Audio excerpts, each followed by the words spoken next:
Alicia, and welcome back to the E to Me podcast. I am so happy to be here with you all this morning. Actually, I'm recording this actually on Sunday. So for those of you who are on YouTube, I just know that this was actually recorded today. And for those of you who are listening to this as a podcast, I'm recording this on Sunday, January 19th. Normally, I do my recordings like a day or so before, but yesterday was a lot for me, and I'm pretty sure millions of people around this country witnessed the ban of TikTok take place right before our eyes. We were anticipating, or at least, I was anticipating, the actual ban to take place around midnight. And for me, I saw the changes take place a little after 10 o'clock, and it was disheartening.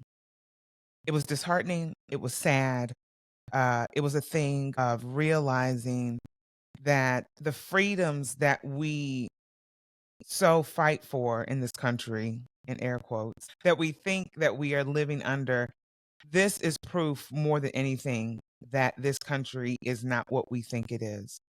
And so because of that, I am continuing to do my part to shed light on things that are unjust, you know what I'm saying? Or the injustices there, that works, right? The injustices of what's going on in this country. We are on the eve of MLK Day, Martin Luther King Jr.'s celebration of his life and legacy. And at this point in life, knowing that this is what we're celebrating coming up, knowing all the things that are going on in this world, beyond the TikTok ban, the election that we have been dealing with since November of 2024, and the results of that, the dealings with everything that we are seeing as it relates to the inauguration and all of the promises. If you can see me on YouTube, I'm putting up quotes again, the promises that have been shared with us by way of this so-called incoming administration. And, when I think of Dr. Martin Luther King personally, I think of someone who was doing their best to not only liberate Black people, but to liberate people in general in this country. And, it's so wild to be in a position to know that someone like Dr. King he had so much weight on him to ensure the betterment of Black people. And then obviously it then expanded, or evolved rather, into something where he was attempting to help, all working people to, get in a space where they could actually live and thrive in this country. It's wild. It's wild that this is where we are in this country. Because when I think of March on Washington for Jobs and Freedom, and if you don't know about that particular march, most people do. This is the march where Dr. King shared some very pertinent information as it relates to how we all see him. I want to read something. I found an article it was written by Stanford University, and y'all forgive me for kind of like if I sound scattered and all over the place. I am a little bit in that space. So thank you for understanding where I am right now with this. So yeah, I'm sorry, y'all. I am just in a space where I was literally just gonna stop the recording, but I'm not gonna do that. And I was going to read the article, but I'm not going to do that right now. I think for me right now, as a Black person in this country, I have done my best to be as supportive and as kind as one can be, and as informative, and in a space where I'm constantly trying to raise awareness around what's going on, not only in this country, but on a global scale. And just like Dr. King, and I'm not comparing myself to Dr. King by any means, but I understand the plight around trying to wake people up to something. And then when it's too late, or we're at the, point where it's like, oh my gosh, this is what's happening, and there's people out here that have been raising awareness around this same thing. It's almost like if you know the story of Noah in the Bible and the ark, where people thought he was crazy. And he's building this, boat, which is basically almost like a cruise ship. And the reason why I say that, because my family and I went to it's kind of like I guess you would call it like a landmark. I mean, I don't know what you want to call it, but anyway, in Kentucky, I can't think of the actual town. It's right outside of Cincinnati, Ohio.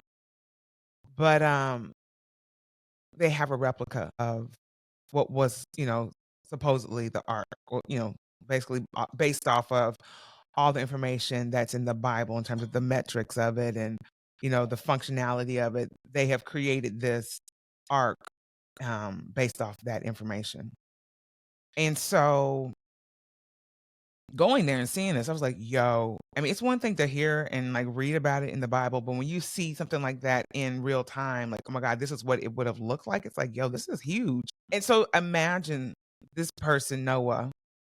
I mean, these are stories, but just think about it. Like, I think it's similar to like what we're going through. Like, so many people think, oh, this is crazy. Why are you raising awareness around this? Why are you trying to warn people? Blah, blah, blah, blah. Why are you creating this boat? And then when it's time, when the flood hits, and everyone that thought that he was crazy is like fighting for their lives, and they don't know a way to like get to safety, then they're left behind. And I think as it relates to Dr. King, it's similar. He did his best to educate and to open the eyes of Black people around fighting for freedom, around, you know, claiming our humanity on this land in ways that no one was doing then. You had Malcolm X, obviously, um, around that time as well. But as it relates to Dr. King, I feel like a lot of his mission was to really educate them about what their rights were and are, even to this day, because we still celebrate his legacy and the things that he did for this country. Like I said, I think he was there.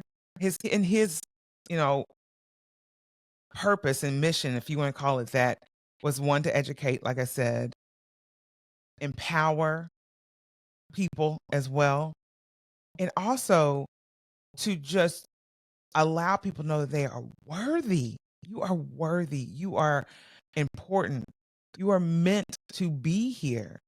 Because if you weren't meant to be here, you wouldn't be here, right? Got a little bit of a tangle here with my headset here. Okay, it's whatever. Anyway, so yeah, I think about this a lot.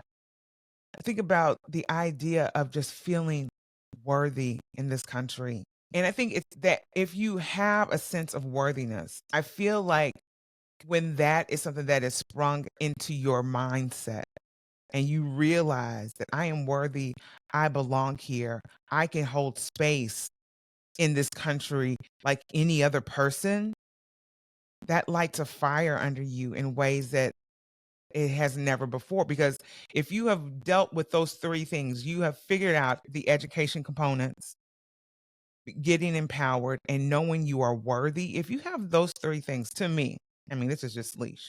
If you have those three things under your belt, I feel like you can do pretty much anything. Knowing that you can go out here because you have the proper education, you are empowered by way of the education that you have, and then also you know that you are worthy. And here's the thing, there are people in this world, in this country, let's be serious, for sure, in this country, that are out here with the last component, and actually 2 and 3, 2 and 3, they're empowered and they have the sense of worthiness. Oh, that's so funny. If you're looking at me on YouTube, it's some balloons just popped up because I did like a peace sign. Who knew? Anyway, people that are doing that with no education, they just have no sense of what they're talking about. They're just on the fly making up stuff because they heard someone else talking about it, spreading misinformation. If they can do it, why can't you, as the educated person that has the information, that has the tools, that knows that there's a better way of living and being, why aren't you out here raising your voice for freedom? for liberation. It's so, it's like this total pomp and circumstance to me where we get up here every January and we celebrate Dr. King and then we just move on with our lives, still complaining about the injustices here in the United States, complaining about the injustices all over the world, but not really putting in the actual effort. We have learned so much in the course of, a small amount of time. And I say that particularly for those of us who have been seeking out additional information and education around what is really going on in this world, in this country. When you are seeking for truth and for answers because you know what you see on TV and in the newspapers and magazines, it just doesn't resonate with you. And you're like, okay, am I crazy? Like, no, something else is going on. I just knocked that over. Guys, I just knocked my water over. I told y'all I am completely disheveled right now. Anyway, we'll keep going. But when you are in a position where you are totally in a space of feeling like I said, this just doesn't make sense. And that's been me basically my whole life, honestly. If this is your first time listen to the podcast, hello, welcome. But I've always been someone who has either been like a black sheep or just did not, go with the flow as it relates to the status quo. I always was asking questions, always wanting to know, is this just it? Like, is there something else beyond this? Because what? Like, this can't be real life, right? This can't be how humans are supposed to be on this earth. We're not here to be machines, guys. I don't know who that resonates with, but we're not here to be machines. We are here to enjoy this earth, to enjoy everything that has been provided for us on this earth by way of God, source, whatever you want to call it, the universe. Humans are meant to thrive and live and create and be and love and have joy, until we are on to the next thing. We leave this earth and who knows what goes on beyond that. But we are not meant to be machines. And as this new administration has shared so many times by way of, them talking about all the things about, with Elon Musk and Donald Trump, how they want to, start these immigration tactics immediately. I heard in Chicago and everything else that they're planning on doing beyond the immigration stuff, like deporting people and things of that nature. There's so many other things that are in place. And I didn't want to go on the start talking about them because I'm not worried. I'm not worried about them. I'm worried about us succumbing to whatever they think they can actually do to us. We are so much stronger because we have the numbers. I think we have been so conditioned to think that this is a democracy, but we don't even know what a democracy is. We've been gaslighted. We've been lied to. We've been all the things that a narcissist can do to you. This country has done it to us. And I think people like Dr. King, he was one of the people that was really trying to open our eyes to what is going on and allowing us to see that there is so much better out there, but we have to want it. We have to want it. It's one thing to have a leader, but it's another thing for you to take on and implement the things the leader has shared with you. And I think this is the time where we have to start implementing what the leader has shared with us. Because if we don't, things are just going to continue to get worse, worse than what they are. I mean, it's just going to continue to pile on. Like, if you think about, which seems like eons ago, 2016, when a lot of this really kind of hit us smack in the face, like, oh, this is how this country is going. Okay. But then we were just still kind of like in our, oh, everything's gonna be fine. It's America. Blah, we'll be great. And here we are in some of the most fascist situations ever where we have lost things like freedom of speech and just freedom in general. We're not free in this country, guys. We haven't been free in this country. And the thing that we thought we had, which was freedom of speech, has been basically taken from us in so many ways by way of this TikTok ban. And I'm going to continue to raise my voice and do the things that I know are right to liberate us beyond what is going on. I woke up this morning in my meditation filled with gratitude and love and empowerment like I've never felt before. And I want you guys to move in that way if it's possible. I can't force anyone to do anything, but I encourage you to do your best to turn this narrative around and not allow this current system, because it's not even so much about the administrations at this point, guys. Like, we have to realize it's not, oh, the Democrats are doing this, oh, the Republicans are doing this. It is the system that they both reside in that is doing this to us. And until the system is completely overthrown, we will continue to be on this hamster wheel of fuckery and foolishness with whichever party that's in power at that time. Because if you think about what we have been going through since, I don't know, I think since I've been around, like, I've never not known. I know that was like a random type of like way of sentence. There was the negatives, but who cares? You know what I'm saying? I've never been in a situation where I have seen true harmony on a global scale and within this nation, in my hometown. Like, I could take it all the way to the local level. There is constant discourse. We have moments where things are decent and you can kind of get by.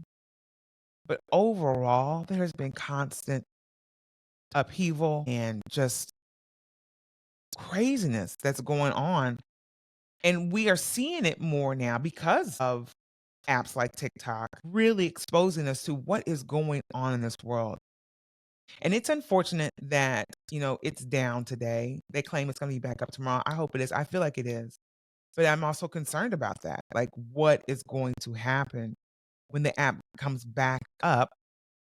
What type of controls will be put in place? Will we be able to do the things that we were doing before? Who's going to actually own it? Will it be the same people? It's all these things that are unknown. But I say, in the midst of the unknown, we still have to raise our voices. That ban, it definitely, it hit hard. And I know a lot of people can definitely agree to that. It hit hard. But this is not the end.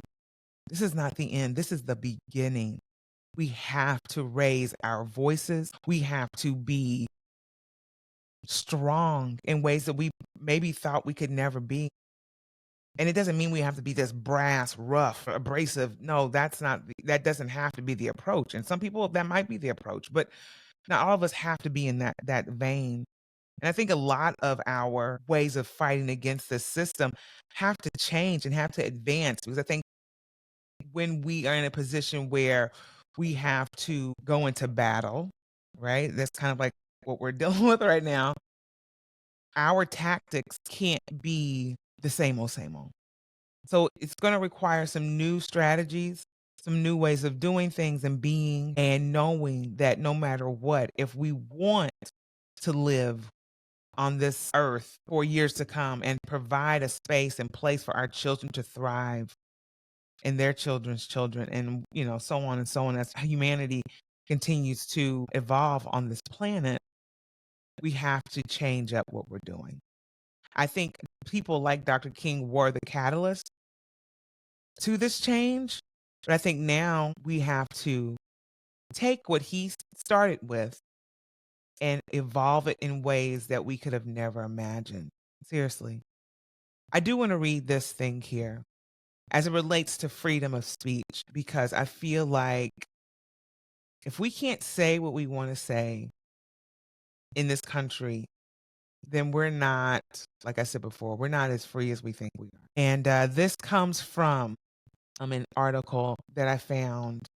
Give me one second. It's called The Museum of the American Revolution. And the title of this article is Dr. Martin Luther King Jr.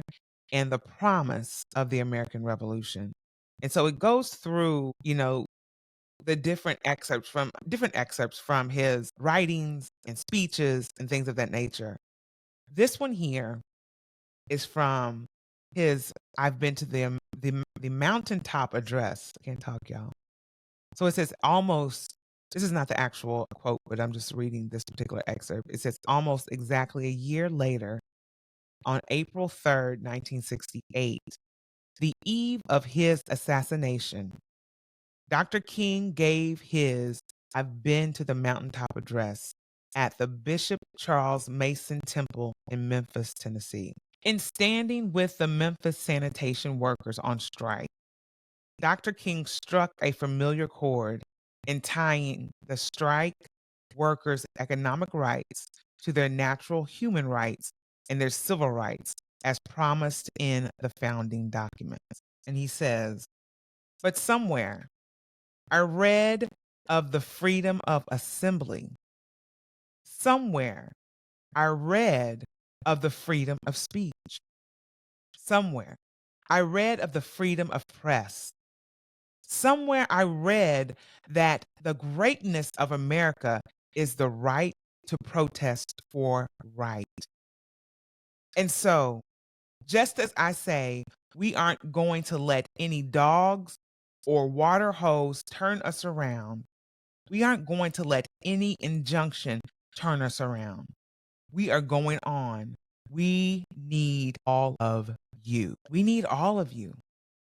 It's not just me, people who have these platforms, that are going to create change. All of us have to be involved. And so it starts with, like I said, he set the tone. And now, like I said, we have to keep the momentum going, find new ways and strategies to shake up this system, get rid of this system, in my opinion, and fight for our liberation in this country.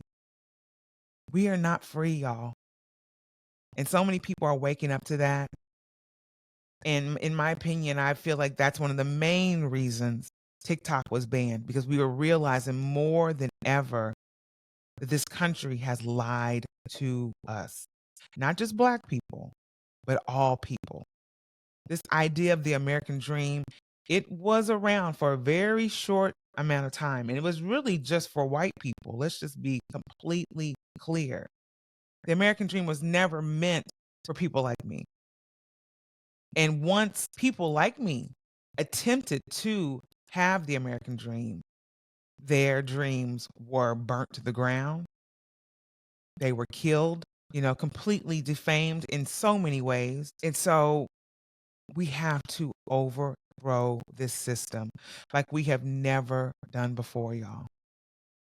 And it starts with us finding or creating that foundation, rather, by way of learning more about Dr. King, learning more about how this country got to where it is today. And that requires us to actually read, guys. That requires us to actually look at history, true history, and not what they're trying to feed us, because they don't want us to know how corrupt this country really is and the origins of corruption. Black people created this country. We built this country. We are some of the huge driving forces of this country as it relates to entertainment, as it relates to cuisine, as it relates to music. And that's okay. Because when you look at the influences around the world, that's a lot of it Black people. And that's okay. And the destruction of Black people in this country has just caused so much. I don't even know what to say, but it has caused us to be in a position, not just Black people, but white, everybody. It's caused us all to suffer in this country because racism drives this country. And I've said this so many times, and people think that I'm crazy, but I'm like, how do you think these other countries thrive in the way that they do? Because they're not put in positions where they're so worried about someone else taking their, spot in the limelight. They're not in that position. They're thriving and growing because that's just what they're doing. They're evolving with the rest of the world. And we're stuck back in like the 60s. People are living like so far beyond us. And we are fighting for stuff that we have been fighting for since the beginning of the origins of this damn country. And it is ridiculous. It's ridiculous. And so I say, like what Dr. King said there, that last line, we need all of you. It's time to stop being in these comfortable bubbles. And like, oh, everything's so great over here in my world. I don't want to shatter what I have. And not realizing, like, we are the definition of Stockholm syndrome. Like, major. We think things are great. And meanwhile, we are in some of the worst conditions possible. And I'm not taking away from other places in this world that really are suffering. But please hear me on that. But understand that we are living in a time where we can create major change, but it requires all of us. I love y'all. And let's celebrate Dr. King's life and legacy by educating ourselves, by standing up for what is right, by raising the bar in this country. We deserve it. People look to the United States for so many things. Why not allow them to see us in, the best forms of liberating ourselves than we have ever done in history? And I think it's possible. Like I said, it requires all of us. It requires all of us. Thank y'all for listening to this week's episode of the Eat Me podcast. This was definitely eating at me, and I'm so glad I got a chance to talk to y'all about it. Please reach out to me. Please like, share, rate the podcast. This voice is needed. I know it is. I started this podcast because I had issues with eating, and it has evolved into so many other things, and I'm excited about that. But this particular episode was so necessary for me, if anything, and I'm pretty sure there's other people out there. Know that I am here. I love you guys, and we all have to be in this fight together in order to create the change that we want to see in this world. All right, y'all. I love you. And I will see you next week. All right.